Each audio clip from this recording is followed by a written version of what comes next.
Welcome to They Lift, the podcast for nerds by nerds. Today, I've got my good friend, Steve Coyle, and we've got a whole load of equipment that we're trying out to make sure that we're going up in the world, and we've invested in ourselves. Yep. And the podcast, and also the Big Boys Book Club podcast, which we also do. We're missing Dan, just in case you're feeling left out. Don't feel left out, Dan. We love you. We do. But, so we just thought we'd use this opportunity because we've just been to the Southport Food and Drink Festival, and we thought we'll try this out. A few beers in, let's go. Yeah. So, Steve, tell me about yourself. Where you come from? Where did you go? Where did you come from? Cotton Eye. Joe. Right. I've got to find a better way to introduce these podcasts. I hate interviews. Wow. Where do you want me to start? That's a good question, that's Steve, because me and you've had colourful lives. We have. So I honestly couldn't tell you where to start, because you've had a lot going on. We both have. Have we ever? For me to say, tell you what, Steve, start here. I would neglect a lot prior. So if I were to start from leaving high school. Jesus Christ. Exactly. That's what I mean. We're both 40. Yeah. 42, 40. Yeah. There's a lot going on there. I don't know about you, but I get really lost in the chronology of my life. Sometimes I'll say things and I'll be like, actually, no, that happened. Without quoting Taylor Swift, I have had eras, and I've had like different parts of my life where I think it's like I've almost separated parts of my life into who I was. Yeah, and it was I was either a soldier, so I was before I left school. Before I left school, I was a son. When I think back, I was just a son. I wasn't like a teen. I was just my mum and dad's son. Yeah. That's how I think back. And then I didn't really feel like I was an adult until I left school and joined the army. And then I was a soldier then, and that's how I was that's how I think about myself when I think back. Yeah. And it was only when I left in 2011, I left the army, I realised I wasn't a soldier anymore. But that was a massive transition for me, leaving the army and becoming a civilian. And without glossing over something, that's actually a really big move. It took me a long time to reintegrate. And it wasn't until a couple of years later I realised I wasn't that person anymore. I always found myself consistently talking about the army because I literally felt like I had nothing else to talk about. It was that was my identity. I don't know how else to describe it. And then I had the kids. And I had the kids pretty much, I had Max just not long after I'd left the army. Met Steph. We had Max. And that was it. Then I was just a dad. And not just. I know what you mean. But I was, in my mind, looking back, at that point, I was just a dad. That was my identity. And I still feel like that's pretty much my identity now. A dad? Just a dad. Yeah. I know when you say just a dad. No, it's just how I feel. Yeah. It's how if I look at myself, that I don't feel like a veteran. You know, when it's like trying to write an Instagram bio, isn't it? Yeah. And I've wrote a couple of books, so I could write author. I'm a veteran, I could write veteran. I know this sounds daft. I hate the whole veteran ethos. I don't hate veterans, by the way. Yeah. Fucking cancelled. It's the labelling myself as a veteran. Like you're labelling yourself a hero kind of thing. Yeah. Yeah. Yeah. And that's a really good way of putting it. Like I don't see myself as that. And I find it very difficult to be like, you know, if I do anything veteran owned, I feel like there's almost like that's like a daisy neck chain of like an identity of like, you need to treat me in such a way as I'm veteran owned. Do you think that's a British thing or? No, it's a very American thing. Is it? Yeah, and the Brits have just cottoned on to doing it now, and it really works for their business. It really works for their business. It's mental. In what way? A lot of people. It's like zoning in on an audience. As soon as you write veteran owned, most veterans will like jump straight on it and be like, "Sorry, it's veteran owned coffee." I thought you meant from a recruitment perspective. Oh no, recruitment customers, yeah, absolutely. I thought you meant from a recruitment into the army perspective. Oh no, yeah. I think they need better advertising than that to recruit. Saying that though, there's no better time now to join the army because there's no one's actually going anywhere to fight. They're all just training. They're not actually going anywhere. In Kenya, Belize, Canada, that's pretty much the only places I went to, as well as Afghan. Yeah. But I went to them in between going on tours of Afghan. But I think when I left the army, I became a PT. And one of the things that I've always struggled with is business, the business side of things and advertising. I find it very difficult to advertise myself. And I know that you kind of struggle with that as well when we talk about you talking on camera. And you've said to me in the past, I hate talking on camera. Hate it. I don't mind talking on camera. I just don't like talking about myself. Which is that's what I meant. Yeah, yeah. It's I've known you for fucking years now. Must be nearly 10 years. It's got to be more. So, do you remember when we first met? Yeah, vividly. I walked in. It was a hot day, and I don't know who the lad was. I don't know. I only seen him once. Yeah, I'd seen him. He got in from a taxi, hadn't he? He'd come in from a taxi, and I'd seen you on Instagram, and I was like, this is what's been missing out of my life. And I need a bit of that gym. Like, that's something that I need. Like, this guy throws axes. This guy, it's a rough and ready gym. Like, absolutely. And I turned up and I was like, I'd love to have a go with that. And you were like, yeah. And you literally took your own time. It was a Saturday. I was mid one-on-one with someone, wasn't I? Yeah. Who came in. Yeah. And it was a Saturday. And you were like, yeah, just give us a minute. And you had so much time for me. And then this other lad turned up and God love him. You could see he was really keen. Yeah. And really like raring to go. Didn't have a clue what day it was. No, it was more the fact that like he kept on, because of the name of the gym, everyone assumes I'm a fucking. I've got a degree in Norse mythology and everything, which I know what I know. I do know the whole Norse mythology thing. I've gone through it, and you get people trying to tell you it. But this guy, he was like, every time I was trying to one-on-one coach him, he'd stop, wouldn't he, and be like, "So who's your favourite Norse god?" I'd be like, "Mate, come on, we're just doing squats. Come on, just get to depth, and then I'll tell you about fucking all about." And then it was the mace. That was my introduction to a mace. That was literally my introduction. That wasn't on that day, though, was it? Yeah. Oh, was it? Yeah, it was, yeah. All I remember is every time we'd go through a training bit, he'd stop and ask me about, but do you know who Jormungandr is? And I'd be like, yes. Don't worry about it. Let's just concentrate on this. And I'd look at you, and you were sitting in that little sofa I used to have by the door, and you'd just be like, chuckling. And I was like, my God, this lad is making a knob of me in front of this fella who, like, again, it was the first time we met. Yeah. And then after all that, when he left, and then you were just like, fucking fruitcake him, wasn't he? And I was like, yeah. The fuck is that guy?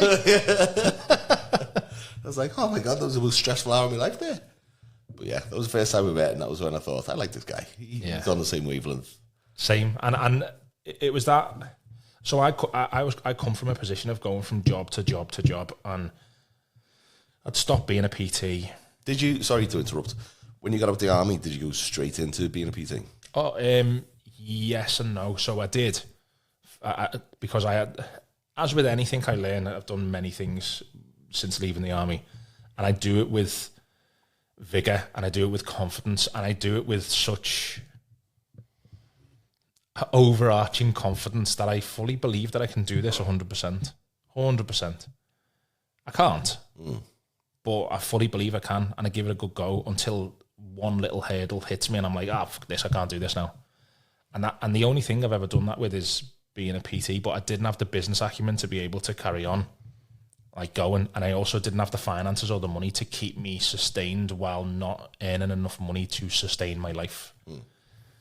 So I ended up working in a factory called Magna, which is next to Jag, and basically my first job in there was lifting Range Rover front bumpers, which are huge, great big red hot front bumpers straight out of an oven into like a big frame. And I did that for 12 hours a day, 6 days a week, sometimes 7 days a week, just consistently. 12 hours, just every 30 seconds, another 5 bumpers. So and then it's on a track and it's coming round and round.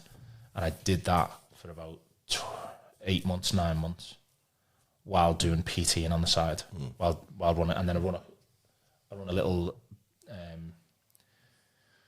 circuit session business in Walton Park, or I didn't, if you the council. And what are you on about? I was just there. I was doing my own exercise. People just followed me. And it was actually really, really good. But again, it wasn't sustainable. I hadn't set it up sustainably for it to be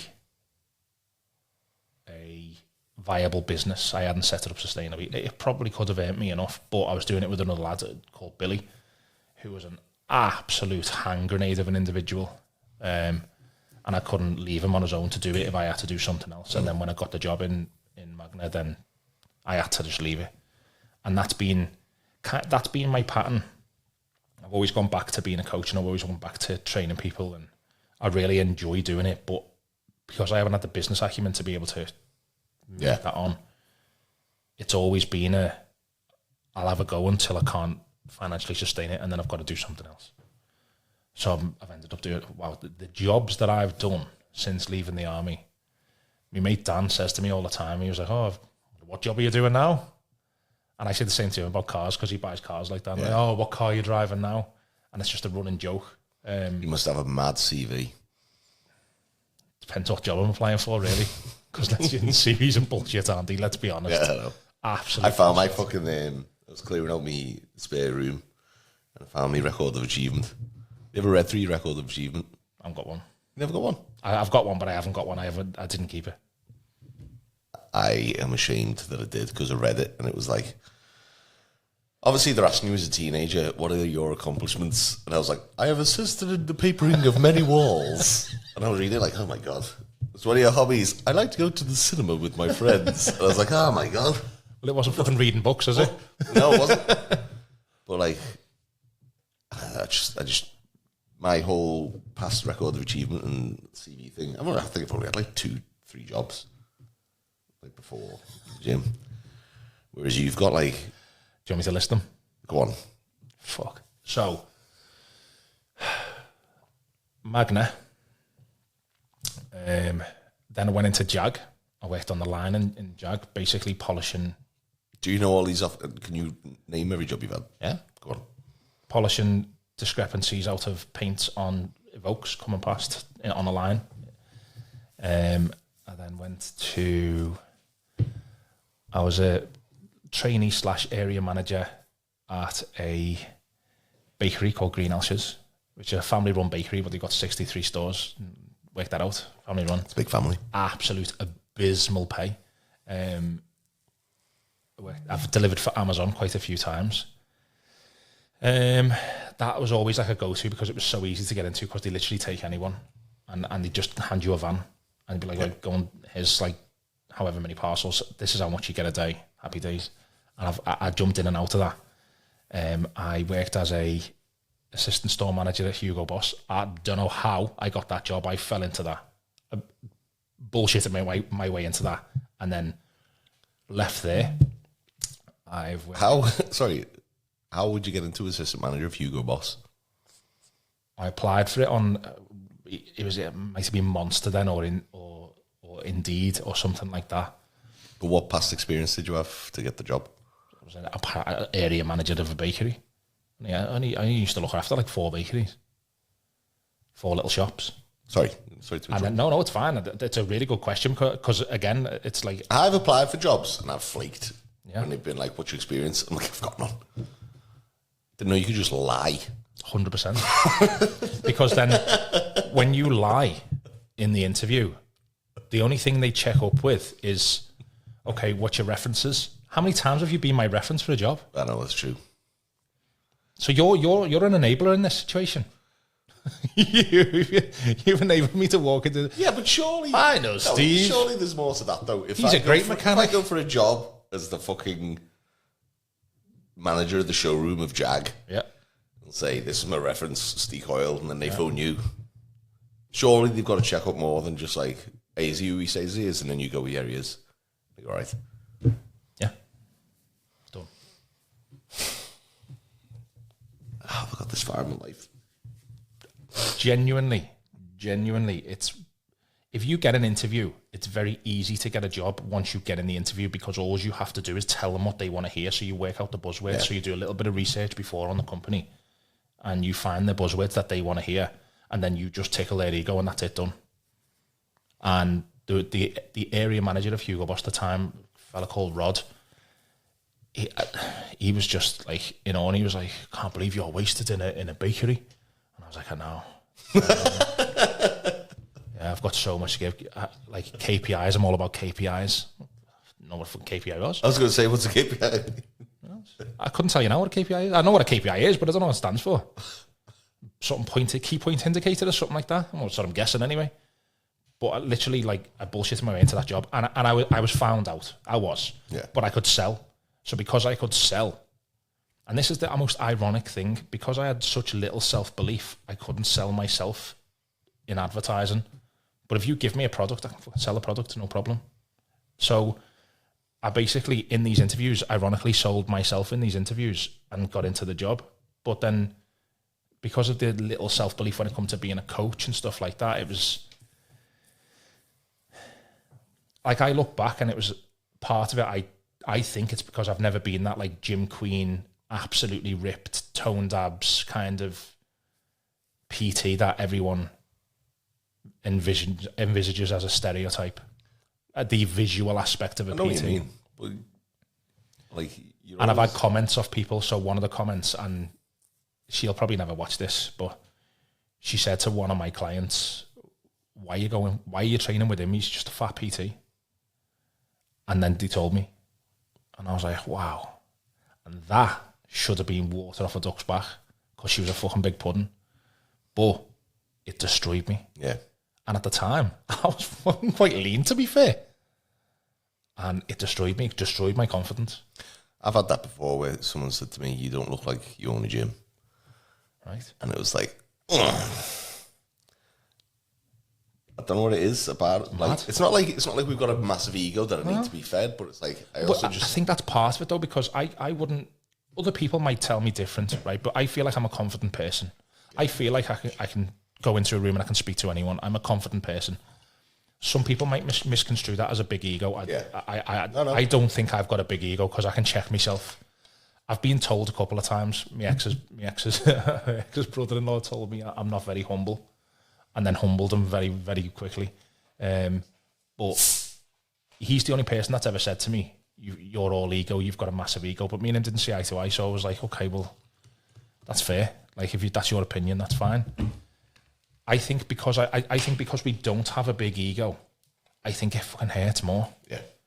Because it's like, well, and we're in an industry where the only thing we're trying to do is help other people.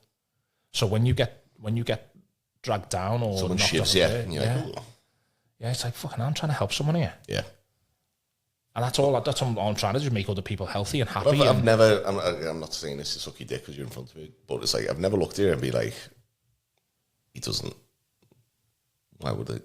It helps being 6'4", because I carry weight easier. It's not only that, Steve, I know a lot of fucking tall people who couldn't hit the water if they fell out of a boat. But, like, I've always looked at you like, this is a fucking big fucking strong dude who knows how to handle himself, who knows how to train people. You kettlebell qualified, I've seen you with kettlebells, I've seen you with fucking mad weights. Doesn't matter if you're, like, I don't want to say overweight, because you're never overweight, you're just a big dude. I have been. Yeah, we've all fucking been. I've been overweight, I've been underweight. You've been overweight, you've been underweight. But you still, you know the basics. I'd never look at you and be like, I'm trying to think, you know when you see people who are skinny fat? Yeah. I've never looked at you and thought he's just fat or whatever. You're a unit. Mad, isn't it? But some people, I don't know, that comes from a kind of, there's a lot of fucking horrible people that kind of... Yeah. There's a lot of horrible jealous. people who really despise themselves and really hate themselves. Yeah, that's the way I'm So they literally have to like impart that and mirror that because that's how they see themselves. So I think we were speaking before when we were at the Food and Drink Festival, and we were talking about someone losing their business, and this is someone I'm not really happy. I don't really like, but I still said I'm actually sad for that person. Whether I like them or not, I'm sad for that person because I don't want to ever see anyone have to lose the business. I don't want to see anyone fail. No, and I think that's the difference. Whereas I'm like, I've done a lot of work on myself, and I've still got so much work to do to get myself to a point where I'd be happy. I don't think I'd ever get there, but I think I've done enough work to be able to be okay with seeing other people win, even when I'm not. I don't want to see people fail. The same. You know, I'm exactly the same. I want everyone to do the best they can. I don't like people succeeding when it's based on lies. 100%. That's the one thing. Like, yeah, there's the whole, like, you know, if someone hates you, it means you're doing something right. I don't agree with that. No. Someone hates you, sometimes it can be because you're a fucking tit. Yeah. And you're just robbing and stealing and lying. Absolutely. But that's not the case all the time. And that, it kind of... It hurts even more when you see that happening and the people who you're trying to help kind of gravitate towards that. And you're like, can't you see that this person is fucking lying to you? They're just snake oil. Yeah. But the more you kind of, you know, doth protest too much kind of thing, people are like... Absolutely. And that's the one thing that I can see, like, why people don't do PTing or... The industry's absolutely horrific. It's horrific. Even more so. Horrendous industry. It's so bad. I can't understand how the SIA, so the security industry, can have a license that you physically can't do that job because you're in the care of people, essentially. Because whether you're working on a door, whether you're working as security, 99% of the time, you're there to protect people. And you need a license for that. Why isn't the fitness industry the same? It'd be so easy. It'd be so easy. I don't know, how would you do it though? Qualification based. But there's that many governing bodies where you can just make a governing body up now though. So that's the problem with the fitness industry. Anyone can say you're a personal trainer or you're certified in this. Oh, absolutely. And the vast majority of PTs that I've known have not had any qualifications at all. None. The vast majority of PTs I've known have qualifications and don't know fuck all. No, but what I'm saying is... No, but I'm agreeing with you. It's like there's a... But the people who haven't got the qualifications have got the experience, and I see them, and I've got so much respect. And you go into old school gyms, like really old school, like what you'd see on Pump and Iron, and you've got these fellas who are like in the 60s, absolutely jacked, roided up to bits because they're in the 60s and absolutely jacked and know so much about the human body. That's where I learned the majority of what I know now was from... did you ever go to McGull Gym that was over the road from? No. So this was when I was like fucking... I was in my early teens, and there was a place over the road from where my gym is now called McGull... I think it was just called McGull Gym. Original. Where was it? It was in McGull. It was... what was it? It's new technology there. It was filled with literally like every doorman and drug dealer. And obviously, because like my dad owned the garage over the road, so they all knew my dad and loved my dad. So I'd go in there with my mates, and it was I wouldn't say it was a scary place to be, but you were on fucking... Imposing. Yeah, you were on tenterhooks all the time. Yeah. And if you did a deadlift wrong, or if you did something wrong, and again, I was in my teens, so we were all doing it wrong. Yeah. You'd have some fucking big doorman be like, don't fucking do it like that, mate. What are you doing? You're going to hate yourself. Stop fucking around. Like tough love. Yeah. And you'd be like, okay. And then you just end up doing some stupid bicep curls with empty bar or something. Oh, yeah. But that was where I learned everything of just being so scared to do the wrong thing that I'll do the right thing. And again, with everything, like, it changes and, like, different science-based methods are brought out. But I'll still keep those old school rules that were taught to me by these meathead bodybuilders. Because they work. Yeah. Just time and time again. Nothing that works changes when it comes to lifting weights and physically exactly. Fit. It works. Yeah. And, like, that place is gone now, but, like, some of the stories from it, and, like, I won't name names, but I just remember the guy. Go on, name names. The guy who was like a big dorm, and he was a scary dude. And I always remember outside the gym, there was like this wire mesh fence. And there was this fella, I can't remember his name, but he thought he was security of the estate. And it was so fucking funny. He was shouting at this fella on the other side of the fence, Mark Downey. Big dude, scary dude.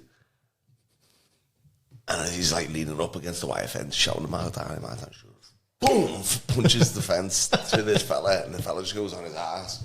And he had the crosses on his face of this fucking chain mesh fence. It was like, these are the type of people. This. What was that one? That was the sad trombone. Oh. But again, they were scary people you wouldn't fuck with. Yeah. If they told you not to do it. Whereas now, if you go to JD Gym and someone goes, don't do that deadlift like that, mate, you just go, fuck off. Yeah.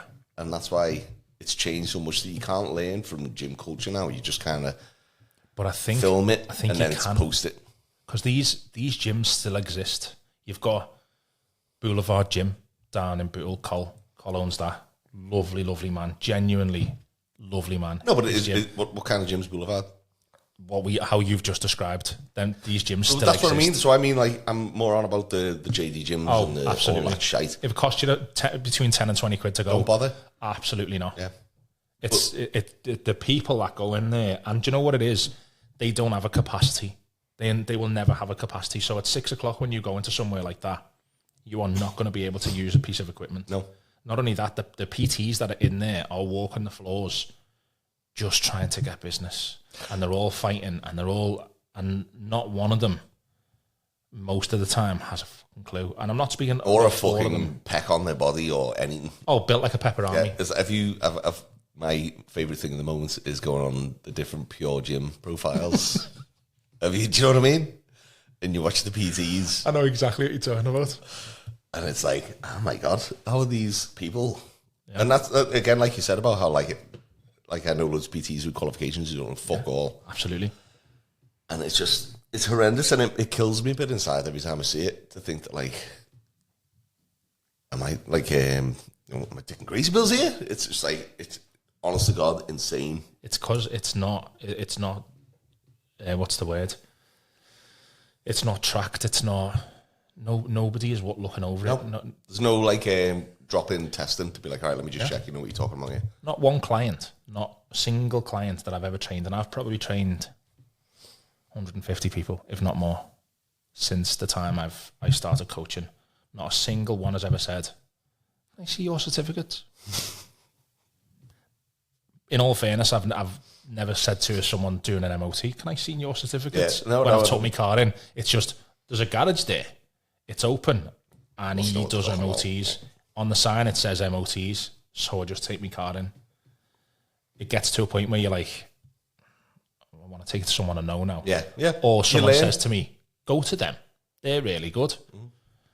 Again, I've learned the hard way of doing that, of trusting someone to go to the place, and he's just passed it and said, come and get it off my site now. And then as I drive away, you need your brakes doing. Oh shit, okay. But I've been to like seminars and stuff where I've sat there and the guy's saying stuff that's fucking well out of whack. Yeah. And I'm looking around. I'm like, there's one I went to a strength, it was to do with strength and conditioning through mixed martial arts. Okay. And the guy was just going on about how he doesn't agree with sport specific training. And in my head I was like, don't agree with that at all. I'm very much in a sports specific training camp. I think it's like it needs to be done. I'm not saying it's all you should do. You should do the fundamentals, the foundations. You should do the compound lifts, all that. But there needs to be some sport specific training if you want to get into that sport that you're training for. Yeah. And the whole time he was saying this, and everyone was like nodding, and I was just like looking around, and I wasn't going to put my hand up and be like, I don't agree with this. I just left, and I was like, right, I won't be doing that again. Yeah. Which, again, is probably a problem because that's why it thrives. Well, it is when you think that, like... But then you become the pariah then. They're going to look at you, and that group of people is going to look at you and be like, oh, here we go. Putting his fucking hand up, is he? What does he know? That's what I mean, yeah. Yeah, so you can't do that. So you just kind of just have to afterwards be like, didn't agree with that, you know? Yeah. Normally, I feel like times like that, you just look at it and you think, okay, I've just learnt not what to do. Exactly, yeah.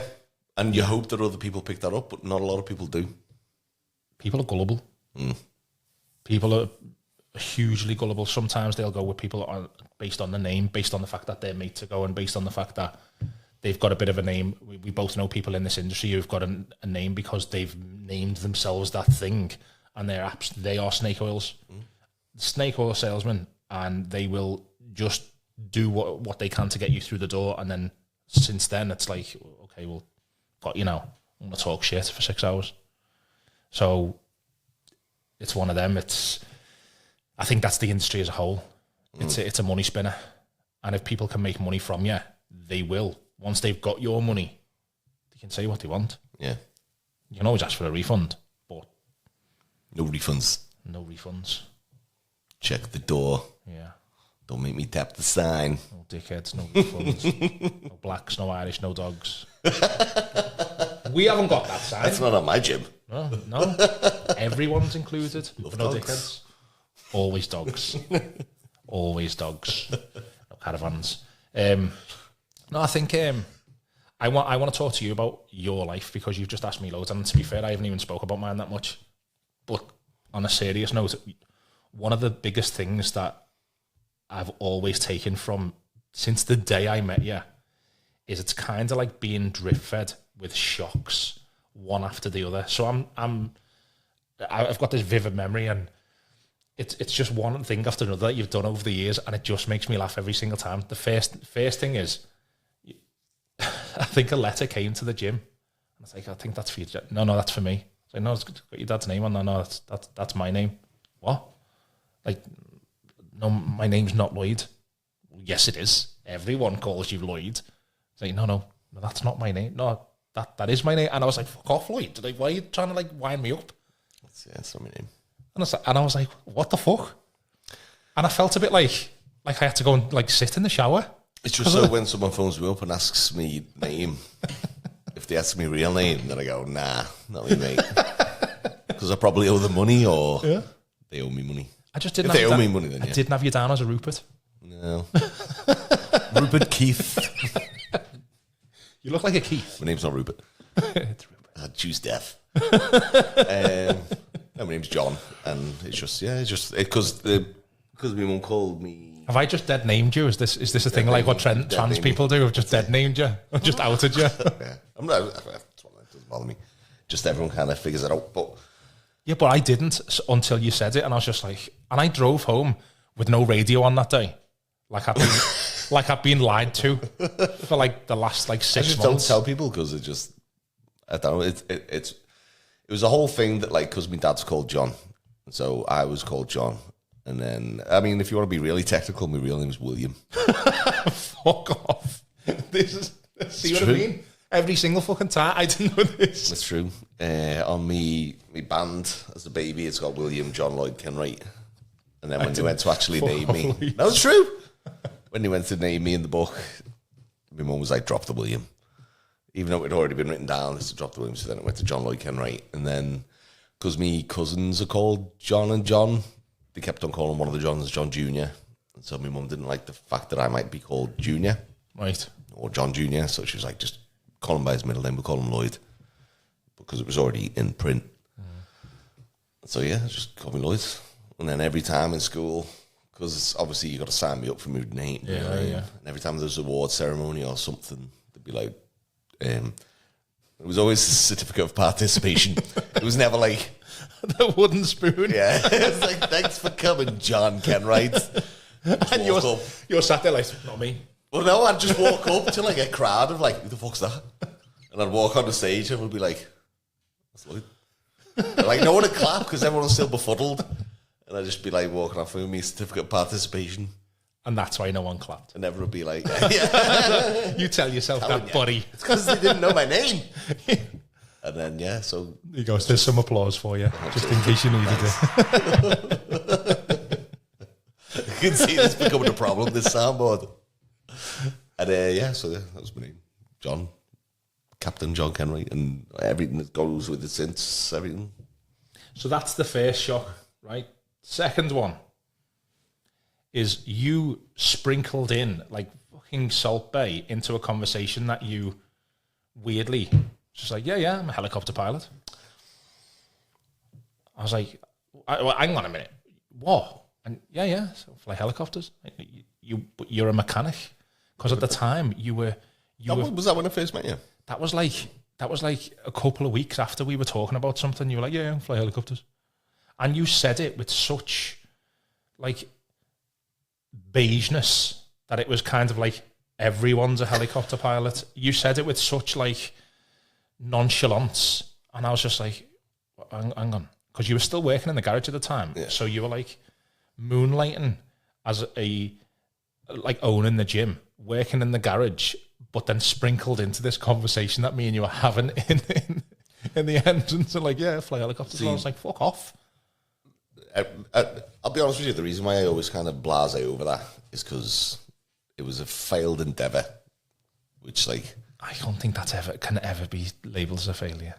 Even if you had all the lessons and didn't pass the test, I'd be like, if there's ever a Walking Dead instant and there's a downed Chinook or there's a downed like Huey somewhere, I'm gonna be me and you are gonna be there, and I'm like, you can fly the helicopter. It's one of those things I don't regret. I love doing it. Got me private license. Went on for my commercial license. And I fucking love doing it because I've seen some things. I've like, honestly, like, there's a quote, and I was going to get it tattooed on me, but I thought, nah, it's gay, by Leonardo da Vinci, where he says, like, once you taste a flight, your eyes will be up because that's where you belong. And every time there's a helicopter or anything, I always look up and I just think, I fucking love that. I used to love... Why is that gay? The tattoo. It's fucking wonderful. It is, but at the same time, in my head, it's like, again, like I said, it's a failed endeavour, so why would I want this reminder of this time that I tried something and failed tattooed on me? But again, that's your opinion of what failure is. It is. We'd have to disagree on that. And again, like I said, I don't regret doing it. It was, I don't know, probably 6 years of my life, probably more, I can't remember. Of me going down to Welsh Pool, flying, going down to London, doing my exams, going down to Liverpool Airport, flying up to Scotland, flying up to the Lake District, flying all over the place. It was amazing. I loved it. Like I said, I've seen things, I've experienced things. I've experienced nearly dying because the helicopter nearly failed on me, but I kept it calm and I landed and it was all good. Little things that I've done and I don't regret it in the slightest. And also, it cost me like about 50 grand that I had to like, I bought me flat, remortgaged it so I could get my pilot's license. And this was all, the reason I did it is because I was a mechanic at the time and I didn't want to die a mechanic. And that sounds really... defeatist? Morbid? Morbid and also kind of like... I get it. 100% get it. For where you're like over-exaggerating something. Embellishing. Melodramatic. Okay, yeah. Sounds melodramatic. I get it. I was a mechanic. No, but I get it. From 13 in my dad's garage to 20, 30, I don't know, can't remember how old I was. No. I was there for 15 odd years. Mm-hmm. And there's people who I'd seen who died there. Yeah. Got cancer. They just died of old age. And I just kept thinking, I don't want to do that. I don't want to die as an employee. I'm never going to own the garage. Yeah. I'm just going to work and die. And it kept going through my head. And there was this one conversation I had with this woman where she told me all about her husband dying. and he always wanted to go to Hawaii, but he died. I've told you this before. Yeah. And that's why, like, I took my ex-wife to Hawaii because I thought, right, I'm going to put all my savings on this because I want to do this and I don't want to die. How did that go for you? How'd that work out? The Hawaii was boss. The fucking The marriage. Yeah, it's fine. I got a trip to Hawaii out of it.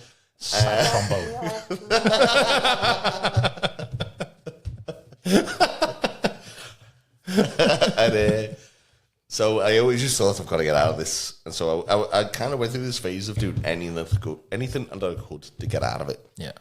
So like I got my scuba diving license. I did scuba diving for years because I just thought maybe I could be a diver on the North Sea. Anything.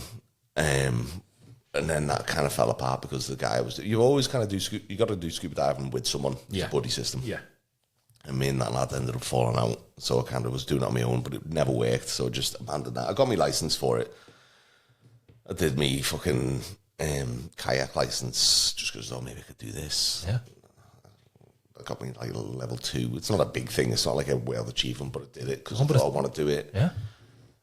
And then, I don't know, I just got it in me.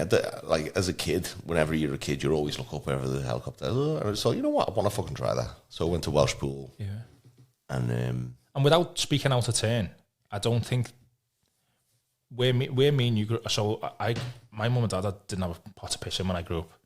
I ended up in a private school because I passed the test to get in, which reduced the money that my mum and dad had to pay. Also, their wages didn't reach the standard that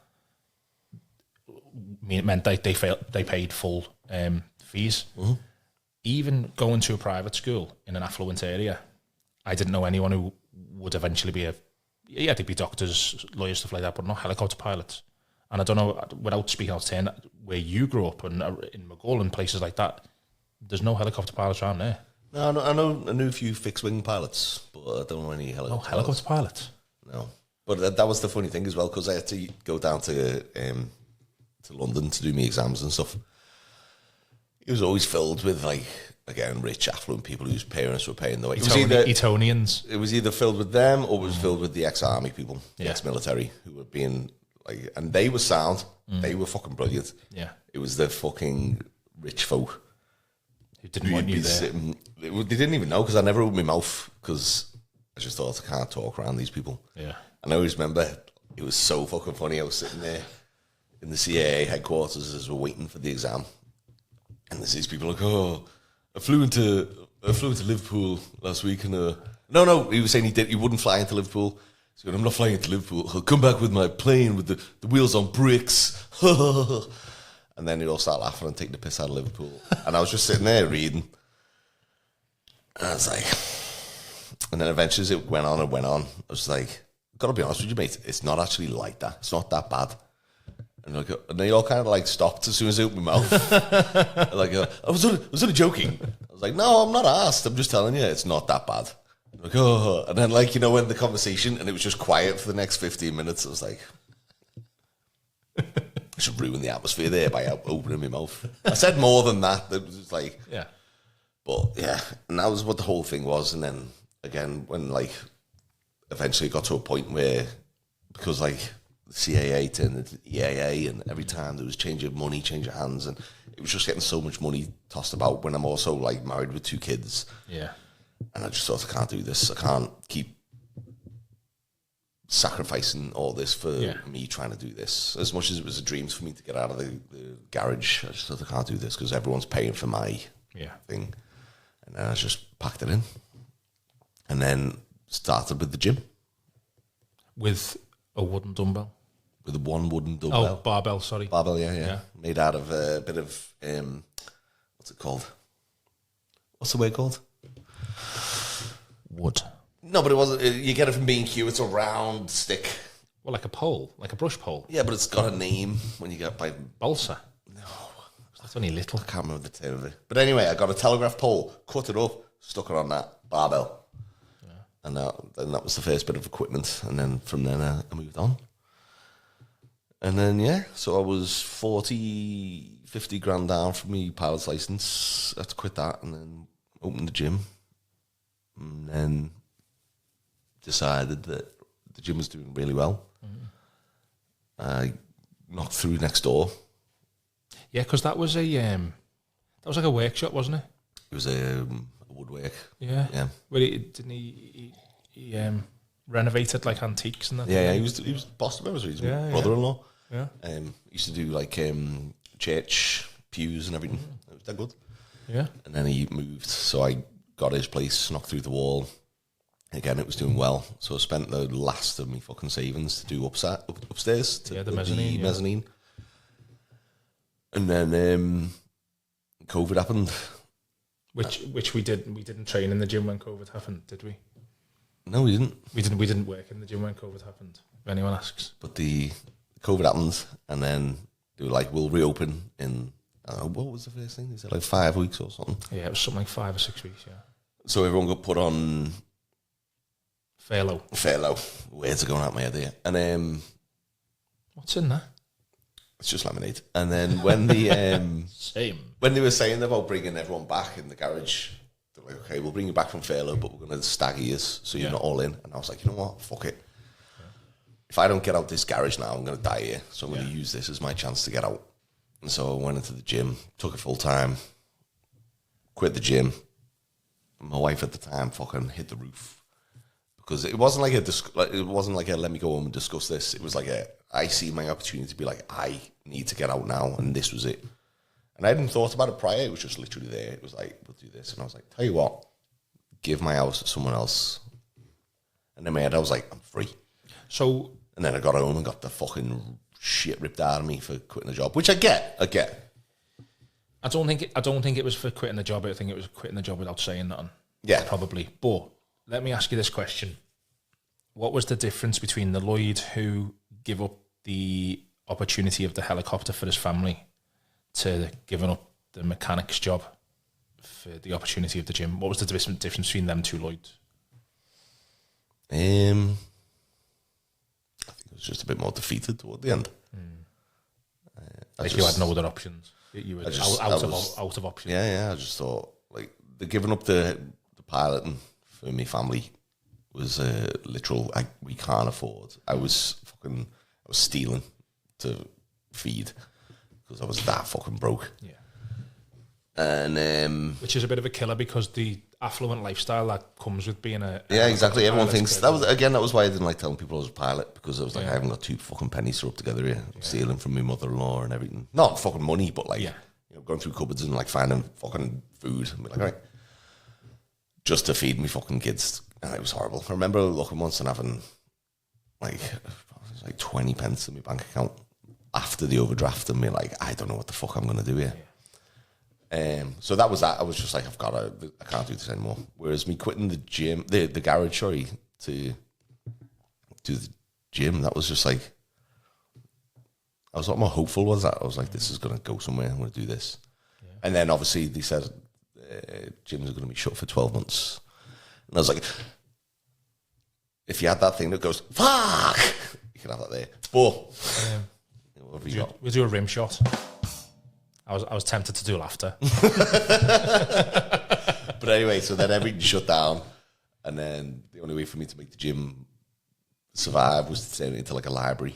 You'd have to go in, rent a kettlebell. Not rent it, but if you remember, you can carry on just taking stuff and bringing it in. Yeah. And then, it just fucking survived from that. Started making maces. Stayed at home in the best summer we've ever had. Making steel maces. Glorious. Making steel maces, gaming whenever we wanted, drinking excessive amounts of alcohol. Getting divorced. Never walked so much. Never walked so much in all my life. What are you allowed to do? Go for walks. I was allowed to do that before COVID. Well, that was why I changed to Wonder Boy Lloyd, because he used to be Jungle Man Lloyd, didn't he? Yeah, Jungle Boy. Like, walking is my life. I am Wonder Boy. And then now lockdown lifted. I was like, I can't be ass walking anyway. I'll go for hikes now and then, but yeah, mad that, isn't it? What a shit show that whole scenario was. Mental. But again, sneaking people. I was sneaking because I was working in the gym that time. At that point, and I was sneaking people into the gym to train them.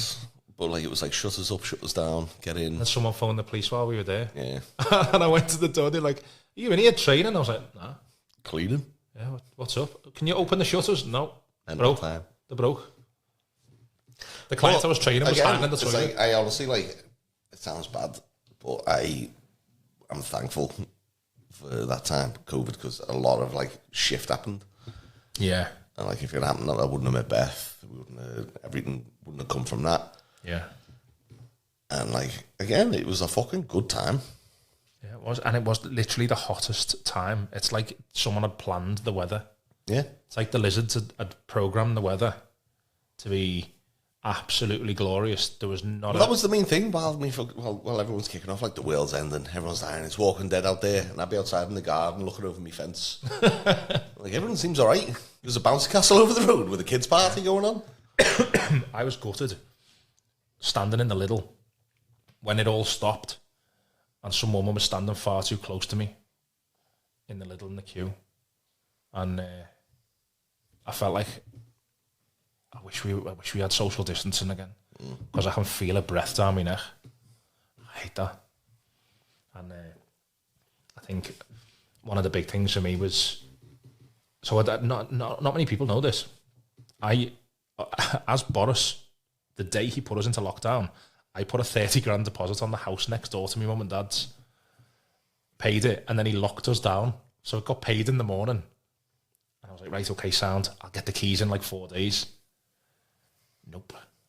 The only thing I could do was pressure wash the front path, because I couldn't get access into the house to do anything to it for like 5 weeks. That front patio was absolutely gleaming. There wasn't a mark on it. It was like Tom Hanks in The Burbs. Like coming out just like this. Like, get off me pad. Posting a letter, get off the path. Just clean that. Nuts. And then I got it. And this is the funny thing. So just before we went into lockdown, I had a really good gig. Everything was I was smashing it. I was working as a close protection bodyguard for Farhad Mashiri. He was the owner of Everton. And I was going to home games, away games. I was on really, really good money. And I got to the point where I'd saved up this big, massive chunk of money. Plus, I had a day job with a company called Coyle Security, and I was their operations manager, which, again, I taught myself into that job. And I basically told him what wages he wanted.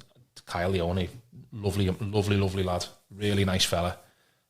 And he legit business, like really, really good business. And I just told him what wages I wanted, and he was like, yeah, okay, I'll pay you that. And here's a car. And I was like, wow. And when I don't know whether you know this, when COVID happened, I was once a week, I had to drive all the way around the lakes, going to all the View cinemas, unlocking them and running the Coke machines so they didn't all get stuck, and then locking up and then going to another one, basically around the lakes. And I had to do that once a week. That was my job for the week. Didn't have to do a single thing with it. Another one on the CV. Was it? Yeah, operations manager for Coyle Security. And the big thing was, like, while doing that, and I was working security, and then everything fell into place, and then lockdown happened, and I was like, shit, I've just bought a house. Yeah. Are you messing? Like, where's the next work going to be? I'm half self-employed, half employed. I was self-employed. And I had all this money, and I was like, right, I'm just going to do the house up then. And every single material that you could ever buy for a house went through the roof. Because every fucker was like, not going on holiday, I'm just going to do my house up. And I was buying like knockoff plaster off like fellas who worked on site, who were like, yeah, I've got an extra 10 bags here, I'll do you for like £4 a bag. And that was like cheaper than B&Q, and I was going like getting 10 bags of plaster and putting them in the back of my car. And then my mate Dan, I said, I'll pay you, just plaster my house. And we did, and we done it together, and there was loads of different things that I had to do. And I remember thinking, if COVID hadn't happened, I'd have ended up being really quite rich. Yeah. Because everything just fit into place. So I'm thankful it did happen now.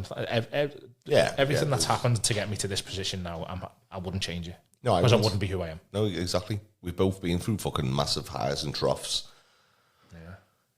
But I'm proper made up for where I am now. Yeah. Through that whole thing, because like, yeah. I thought you'd press the laughter button then. Sure. Womp, womp, womp. I am. I couldn't be more grateful for it. I mean, all the people dying.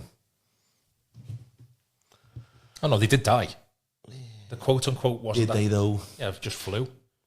Yeah, but They just died of flu. That's genuine. That's just my opinion. no, I know they did. They just died. died I know of they flu. died. Obviously, they died. I mean, there was Netflix made a thing with Jodie Comer in, so it's got to be true of everyone dying on the wards and stuff like that. I'm not taking away that whole situation wasn't horrendous, because it was. COVID was a real thing, but the bullshit that surrounded it.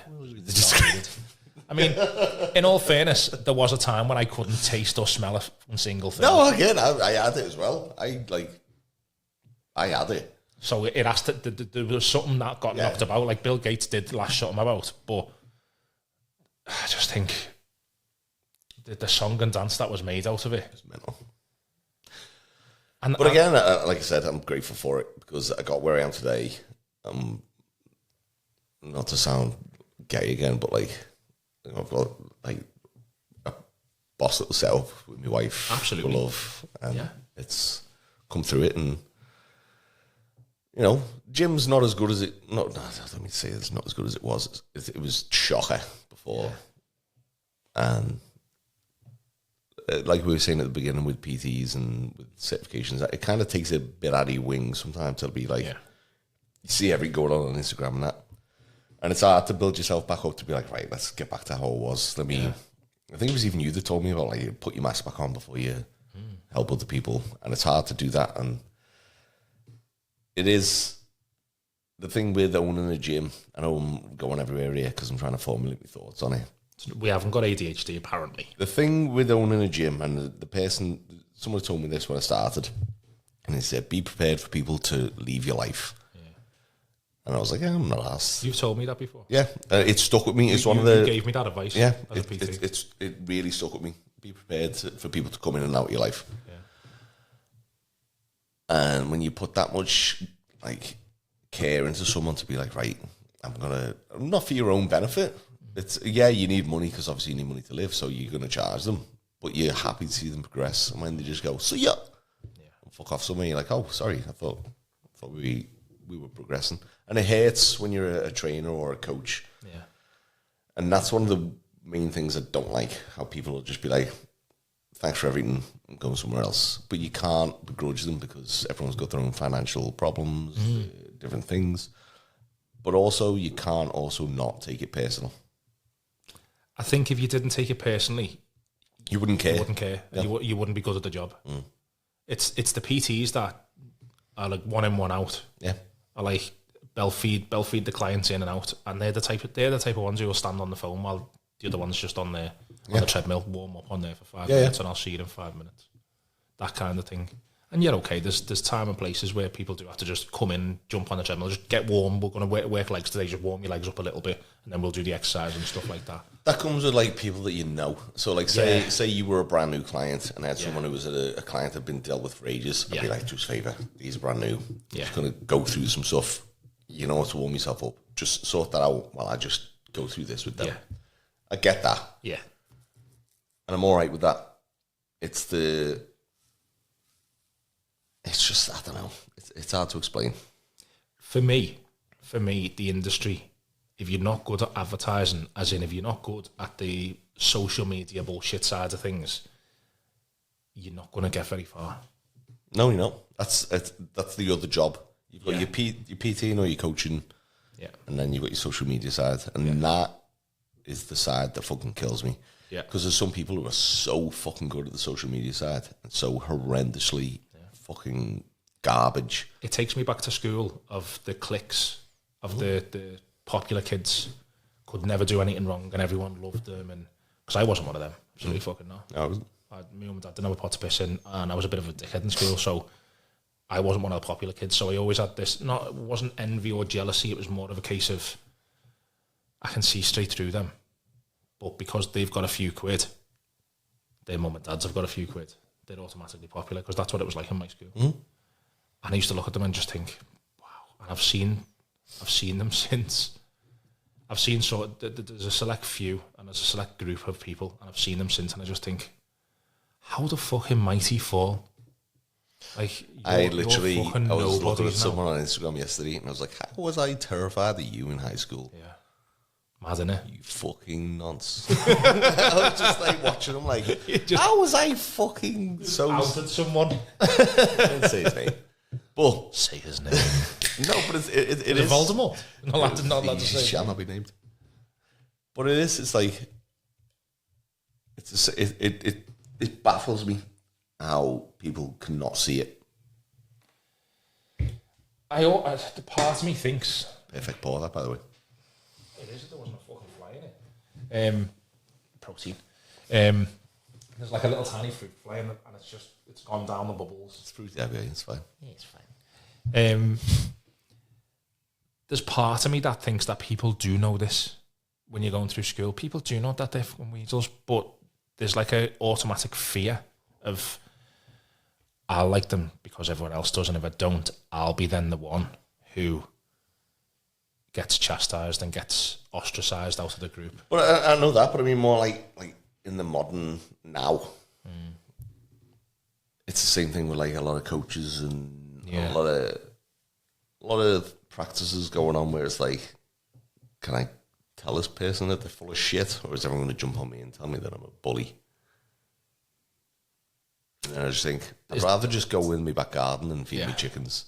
It's like almost cancel culture, but like local cancel culture between the opinions of, I wouldn't even say peers, but they kind of are peers, aren't they? Because essentially that's what social media is. Your peers coming together and watching you and liking the things that you do or disliking the things that you do. And I think that's one of the big things with being a PT or coach or even fitness business owner like you are. A lot of it is, do you remember the fucking whole the Viking drama that went on? Which one? Well, exactly fucking which one. They just all ganged up on this one guy. I can't remember who it was. Well, that was like I'll let you finish your trail of thought first before I go on to... I can't remember who it was, but he was basically being a bit of a dick online, and then everyone just jumped on the bandwagon and just absolutely annihilated him. It was my first...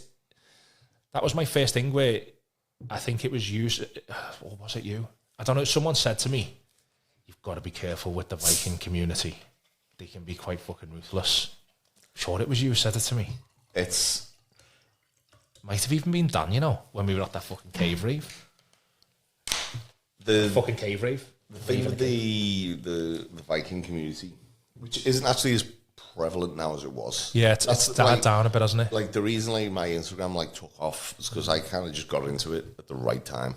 When Vikings on the telly? When Vikings... It was actually before. I got into it before Vikings came on. Yeah. And everyone always thinks that I called it Valhalla because I wanted to get into the Viking thing, but I wanted to get into the whole...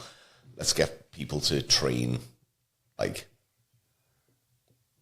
hate the fucking word because it reminds me of Liver King, but primal. Let's get people to fucking start encouraging. Yeah, it was right, but just along the way it's been fucking alpha mailed. Oh, yeah. But that wasn't what I wanted. I just wanted, let's just forget about the JD, Pure Gym, mirrors, and I like a mirror selfie. Let's get in and lose the ego. And just let's all bully each other and encourage each other to do better. That's why I named it that, because I wanted to be heroes, warriors. But it kind of came out the same time that Valhalla Vikings came out, and everyone was like, "This is a Viking gym." And I was like, "It is, but it's not a Viking gym. I'm not religious to that extent." And then. I did a video of me swinging the mace, and this page called Norse Gods shared me, and it just went woof. Yeah. And I woke up and I was like, fucking hell, I've got an extra 100,000, not 100,000, a couple thousand followers here. Yeah. And that was, I was like, all right, I've just got to lean into this now. And then went from there. And the guy who got all the grief used to make clothes. Yes. So we won't talk about him for reasons. Okay, but no, that's what I'm talking about was the drama. Yes, because that was my first when I first come across the Viking. Yeah, no, I know what you mean. Community, it was like, wow, this is boss. Everyone loves everyone, and everyone's dead supportive. And then that happened, and I was like, there was just one guy who was trying to own the market. He was trying to own the market of it. That was it, and you warned me about it can be a bit rough. It can be. Well, it was the same as when I came into it, and the Viking thing was boosting up. Yeah. And so there was a lot of people trying to own the market on it, and it was like, I'm not trying to over exaggerate it, but it was kind of like a mob based thing. It was like, either in this gang or this gang, and this gang wants to own the Viking market. And again, I'm not going to say any names or brands because there's different things going on. But I just kind of sat on the sidelines and like pointed, like, don't talk to him. He's a knobhead. Yeah, he's boss. Yeah. But the cave raves was a good side effect from it, of me and you going to caves and drinking homemade mead. Yeah, because I was a bit like, what is this going to be like? I thought it was going to be... How did I ask you? I can't remember how that came to be. It was like, look, we're going to a cave rave. I think it's going to be sound. And I was like, okay, it's obviously going to like be in this official, like, it's an official gathering. There's going to be tickets. There's going to be No. It was literally a hole in the side of a fucking wall, a great big massive hole, i.e. a cave, where anyone could just walk in. There was women in full makeup garb with dreadlocks and braids and then big boots on. A big horse skulls. Big horse skulls. There was a big fire in the middle, like a great big massive fire. And I was like, I walked in, I was like, what? This is like the fucking Wicker Man. Yeah. Like I'm going to get put in a pot or something and I'm going to get sacrificed because I'm the only one that's not in this garb. Like you, at the time, you had a lovely big beard. Dan had a cracking beard. And I had my big white fur coat. Big white fur coat. You had a mace with you in a rifle bag. And because, so I do like mead, but I can't drink it the way I can drink a beer.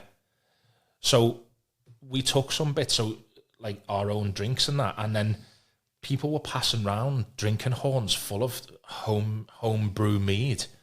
That is mead's rocket fuel on its own, by the way, because the amount of sugar that's in it. But you're all passing this around, and I remember this vivid like memory, thinking, I've never had a cold sore in my life. Yeah, I'm not drinking that, and I still to this day have never had a cold sore, and it's because I won't drink out of someone else's glass. It's not because of that. Be many things. Been lucky, I think. But these horns were getting passed around this cave. And it wasn't horns. It was one horn. Are you sure? Yeah, it was one horn. There was loads of people. No. It was one horn. Oh, okay. Well, I misremembered that. But I didn't drink out of that one horn. I didn't drink the Kool-Aid. It was a big horn. Kept getting dipped into the bathtub. It wasn't a bathtub, but it was a cauldron or whatever. And I brought, because I thought, right, I'll bring my own drink with me. So I brought a bottle of Famous Grouse. So I was drinking my Famous Grouse, and then the horn would come round and I'd drink it. And then I'd drink my Famous Grouse. And then they were like, because they wanted me to do a little performance with the mace. Yeah. And it got to a point where I was like, I ain't doing shit. No. Absolutely not. Can't even fucking see straight. It was epic. Yeah, it was boss. Was absolutely epic. We had like Ed and fucking the whole with the horse skull and the drums, and it was amazing to watch. It was, yeah. And like, because we were in this cave, it was boss. Yeah. And there was no air circulating in the cave. No, it was just getting hotter with the fire. Yeah.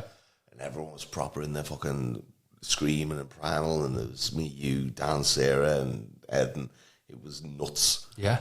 First time I met Ed then. And then as soon as you step outside and the air hit me, I just went. Yeah, blame the air. It was the air. Blame the air. It was the fresh Welsh air. Blame the air. Goddamn fresh Welsh air. Because obviously Dan stacked it. Dan headbutted the cave. Absolutely stacked it into rocks. Which, fair play to him. And in all fairness, I was drunk. Yeah. Everyone, we were all drunk. But you two were absolutely battered. I drank like a bottle of whiskey and God knows how much. What did we lose that day? My horn. And we had to go back for him. We found it. No. Me drinking horn that I had that Dan made for me. The first thing I ever got off Dan was this Valhalla drinking horn. It's in the other room. And that was what I was drinking me Famous Grouse out of, and all the mead. I'd have that. I'm sure we lost something and found something. No, I lost it. I know we lost Dan. We lost Dan. You had to drag me to the hotel. So for clarity, Dan got took away to hospital because the gash on his head was that bad. He needed full-on stitches. But when... And you weren't far off. No, I was fucked. I felt like shite the next day. Did you remember us going to the kebab shop? No, I don't remember nothing. So me and Sarah had to drag you, and I was like, I drank enough where I wanted food, but I did not want to go to bed, and I was hungry, and I was like, I'm getting a kebab, and Sarah was like, really? Do we have to get a kebab? Yes. She was like, okay. So you were like, your legs weren't even touching the floor. I rember being like I was possessed. The toes of your boots were destroyed as you were getting dragged up this high street in Wales. In my fur coat. In your fur coat. Covered in mud because I kept falling over in the forest. And then we got back to the hotel, which was like the hotel out of The Shining. I remember that. That was horrific. It was like on a point of the pier. Yeah. And it was like... as you walked in, even the decoration of the hotel was literally like The Shining. And we had a guy at the bar. Yeah. Who was not alive. Yeah. But we had to go up them stairs, big massive stairs. And by the time I got you to and I was like, I'm not fucking undressing you. You're sleeping in what you're sleeping in, pal. Yeah. And you got lashed on the bed and that was it. And then we had to drive home the next day. Yeah. But I think it was like I can't remember. There was a fella from YOLO. I don't know if you've met YOLO. Sound fella, amazing. But he put this picture on the cave rave thing saying, found this, and it was a picture of the horn with the Valhalla logo. I was like, fucking hell, that's mine. So he came down to give me to, and it was like, that horn has travelled from fucking everywhere to get back to me, and I fucking love it to bits. It's my best, like one of my best possessions. And like, I remember when YOLO came into the gym and he was like, here you go. And it was just like a proper like a Lord of the Rings moment where you get the ring back. He's like, huh.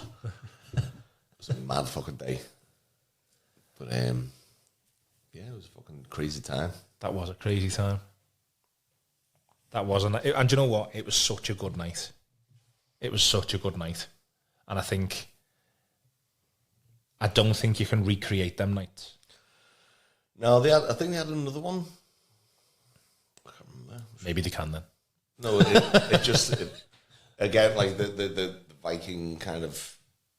In my opinion, I could be wrong. I could just be really out the loop. But I think the Viking phase has kind of dropped a bit. Yeah. And there's a few people, don't get me wrong. And it's still a cool fucking era. Yeah. But it's dropped a lot. Do you know I only watched the Viking series last year? Did you like it? Loved it. Loved every minute of it. All right. I like the last few series. But genuinely, so everyone used to say to me, I used to work in your gym as a coach. You did.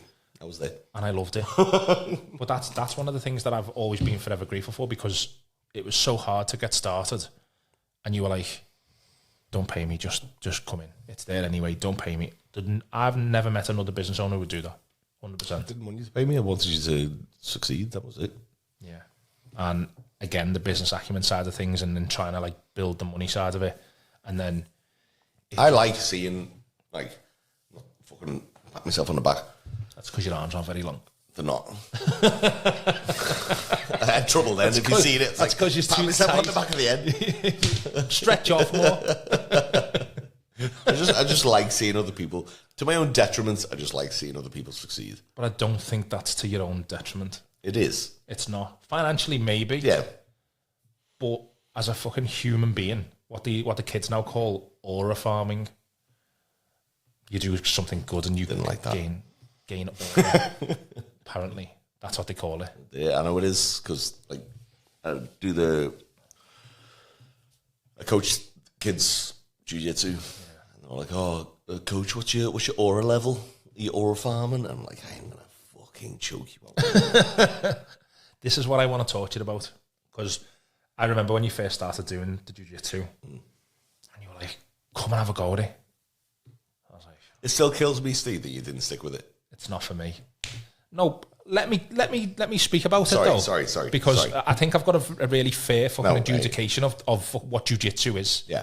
To someone who's 6'4", and at the time I was like 21 stone.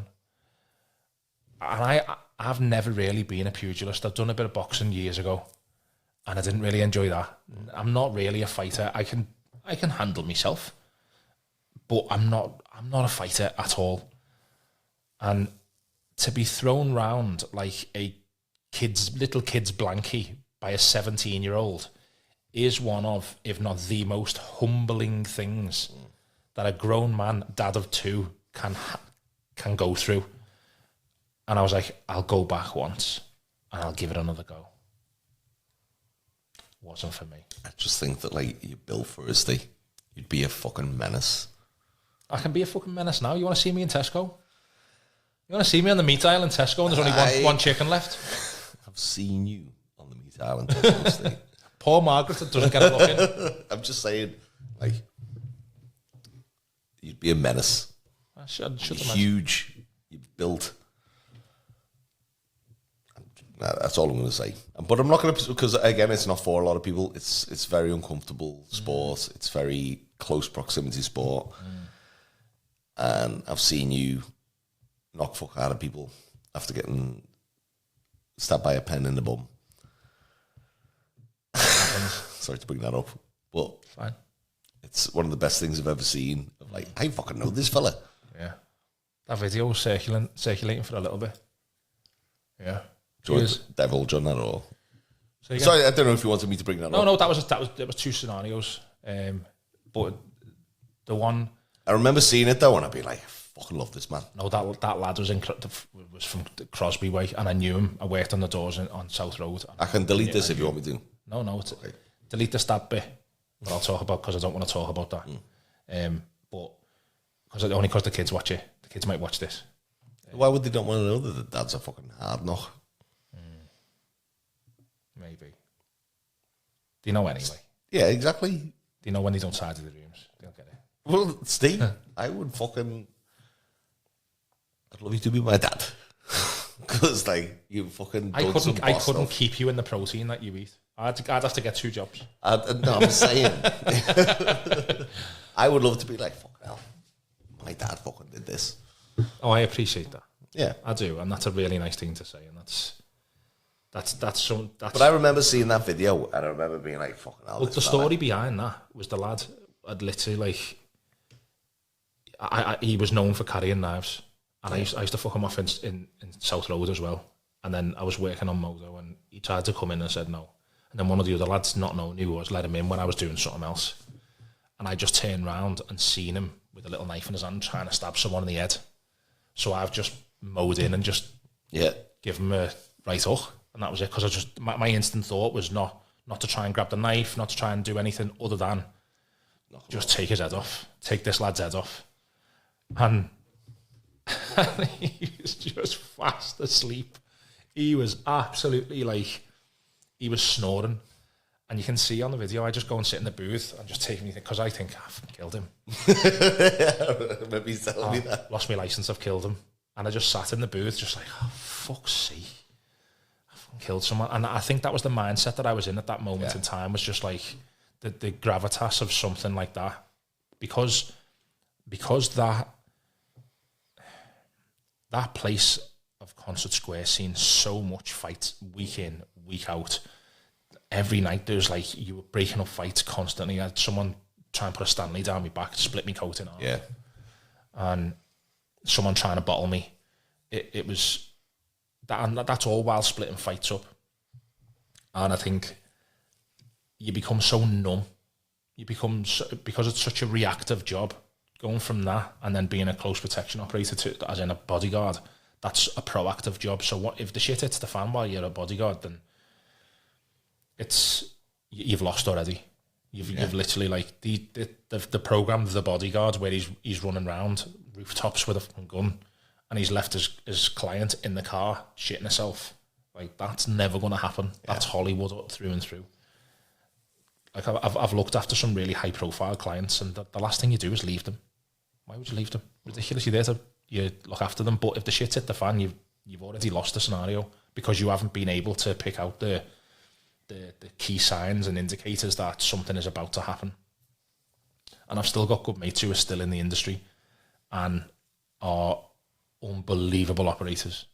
My mate Graham, who's constantly abroad, he's an absolute machine. And it's people like him who should be in that role. Whereas I used to do that role and I'd be like, fraud here. I'm just a big unit. I'm a fraud, and I could deal with people, and I have dealt with people, but I used to think, this is not for me anymore. And then the money wasn't going up as inflation was going up, and I just used to think, if I die on this job, my kids are, okay, there's a story behind how I've died, and I've died in a glory way, and I'll always be a hero because I'm a bodyguard and I've died on the job, but the kids have lost a dad. Yeah. And I was like, nah, this is not for me anymore. This is not for me. And I didn't renew my security license.